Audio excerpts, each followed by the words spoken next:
السلام علیکم ورحمۃ اللہ وبرکاتہ۔ الحمدللہ کفا وسلام علی عبادہ الذین اصطفیٰ، اما بعد۔ محترم ناظرین کرام، آج نشست ہے نشست نمبر 5، جس کے اندر سورہ بقرہ میں رکوع نمبر 4 اور اس کے اندر 10 آیتیں ہیں، آیت نمبر 30 سے آیت نمبر 39 تک، آیت نمبر 30 سے آیت نمبر 39 تک۔ اعوذ باللہ من الشیطان الرجیم، بسم اللہ الرحمن الرحیم۔ وَإِذْ قَالَ رَبُّكَ لِلْمَلَائِكَةِ إِنِّي جَاعِلٌ فِي الْأَرْضِ خَلِيفَةً قَالُوا أَتَجْعَلُ فِيهَا مَن يُفْسِدُ فِيهَا وَيَسْفِكُ الدِّمَاءَ وَنَحْنُ نُسَبِّحُ بِحَمْدِكَ وَنُقَدِّسُ لَكَ قَالَ إِنِّي أَعْلَمُ مَا لَا تَعْلَمُونَ۔ اور یاد کیجئے جب آپ کے رب نے فرشتوں سے کہا بے شک میں زمین میں ایک خلیفہ نائب بنانے والا ہوں، انہوں نے کہا کیا تو زمین میں اسے بنائے گا جو اس میں فساد کرے گا اور خون بہائے گا؟ اور ہم تیری تعریف کے ساتھ تسبیح کرتے ہیں اور تیری پاکی بیان کرتے ہیں۔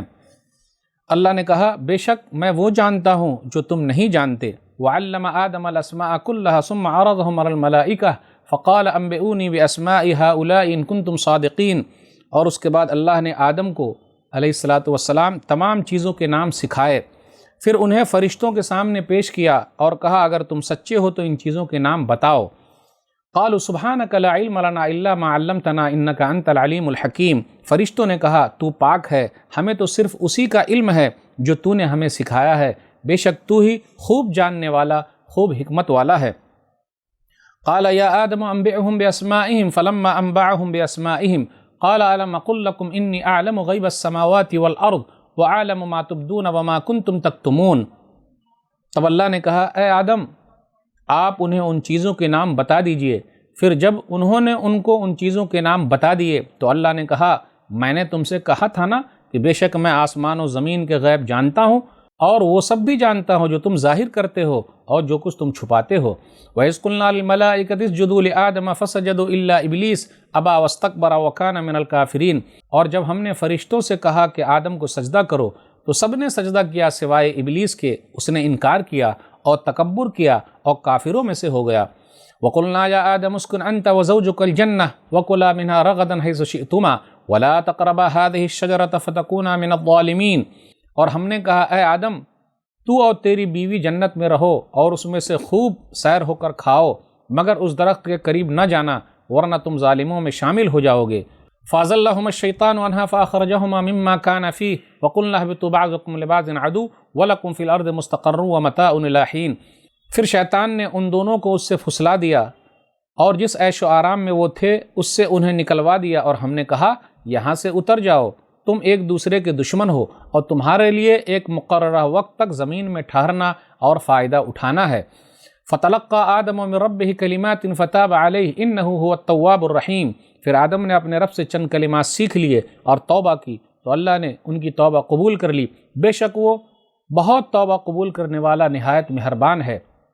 قُلْنَا اهْبِطُوا مِنْهَا جَمِيعًا فَإِمَّا يَأْتِيَنَّكُم مِّنِّي هُدًى فَمَن تَبِعَ هُدَايَ فَلَا خَوْفٌ عَلَيْهِمْ وَلَا هُمْ يَحْزَنُونَ۔ ہم نے کہا تم سب یہاں سے اتر جاؤ، پھر اگر میری طرف سے تمہارے پاس ہدایت آئے تو وہ جو لوگ میری ہدایت کی پیروی کریں گے ان پر کوئی خوف نہیں ہوگا اور نہ وہ غمگین ہوں گے۔ وَالَّذِينَ كَفَرُوا وَكَذَّبُوا بِآيَاتِنَا أُولَٰئِكَ أَصْحَابُ النَّارِ هُمْ فِيهَا خَالِدُونَ۔ اور جن لوگوں نے انکار کیا اور ہماری آیتوں کو جھٹلایا وہی جہنمی ہیں اور وہ لوگ جہنم میں ہمیشہ رہیں گے۔ ناظرین اکرام، ابھی آپ کے سامنے سورہ بقرہ سورہ نمبر 2 کی آیتیں جو پڑھی گئی ہے یہ رکوع نمبر 4 ہے اور نشست نمبر 5 ہے۔ اس کے اندر ہم نے جو آیتیں لی ہے وہ 10 آیتیں ہیں، آیت نمبر 30 سے آیت نمبر 39 تک۔ جو باتیں کہی گئی، اللہ تعالیٰ نے یہ کہا کہ ہم جو انسان کو یہاں پیدا کرنے والے ہیں یہ خلیفہ ہے۔ خلیفہ کا اصلی مطلب ہوتا ہے کہ ایک خلیفہ جائے دوسرا خلیفہ بنے، لیکن اللہ کا خلیفہ ہونا اس کا مطلب یہ ہوگا کہ اللہ تعالیٰ نے یہاں سے جنات کو نکال دیا، انسانوں کو دنیا کے اندر بسایا، تو یہ انسان اللہ کے قانون کو نافذ کرنے والا ہے، اس معنی میں خلیفہ ہے، ورنہ اللہ تعالیٰ کی ذات ہمیشہ سے ہے، ہمیشہ رہے گی، تو اللہ تعالیٰ کے ختم ہونے کا کوئی سوال نہیں ہوتا۔ تو خلیفہ اس معنی میں نہیں ہے جو دنیاوی خلیفے کے لیے آتا ہے کہ ایک خلیفہ گیا جانشین تو دوسرا جانشین پیدا ہوا، تو یہ معنی کو سمجھ لیجئے۔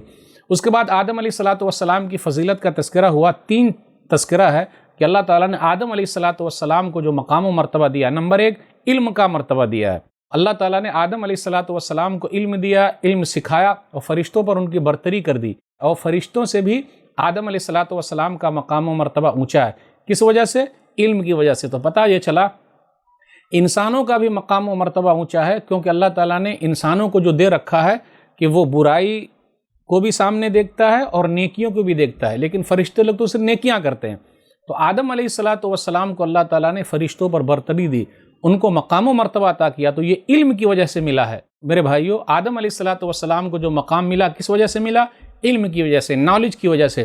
اس لیے ہمیں اور آپ کو علم حاصل کرنے میں آگے بڑھنا ہے۔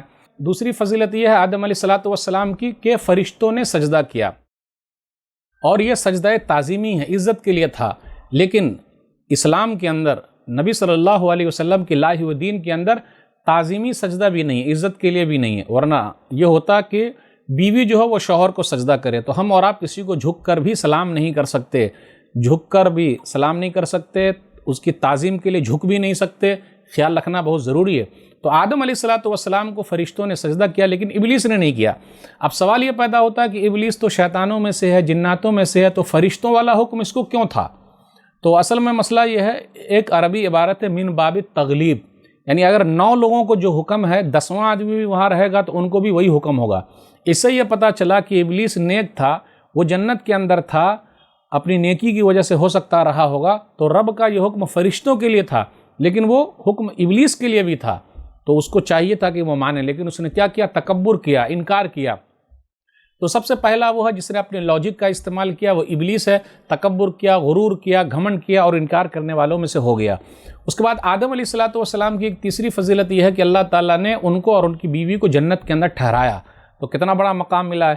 تو ہم انسان کا جو اصلی گھر ہے وہ جنت ہے، تو جنت سے جب ہم نکالے گئے ہیں تو جنت میں جانے کے لیے کوشش کرنا پڑے گا، اور اللہ تعالیٰ نے جنت پانے کے لیے دنیا کے اندر بھیج دیا ہے، تو یہاں محنت کریں گے، کوشش کریں گے، تو جہاں سے نکلے ہوئے ہیں دوبارہ آرام سے چلے جائیں گے۔ تو دنیا ہمارے لیے اصلی گھر نہیں ہے، نقلی ہے، ہم مسافر ہیں، اصل ہمارا گھر جو ہے وہ جنت ہے۔ تو ناظرین اکرام، آج کے درس میں آدم علیہ الصلوۃ والسلام کی فضیلت کا تذکرہ ہے۔ اللہ تعالیٰ نے علم دیا، فرشتوں نے سجدہ کیا، اللہ تعالیٰ نے ان کو جنت کے اندر رکھا، تو یہ سب چیزیں ہمیں یاد رہنی چاہیے۔ ہمیں اور آپ کو بھی نالج میں آگے بڑھنا ہے۔ جس قوم کے لیے ہے کہ علم میں آگے بڑھو، جس قوم کے لیے ہے کہ پہلے انسان کو علم دیا گیا ہے، آج وہ قوم پڑھائی لکھائی میں بہت پیچھے ہے۔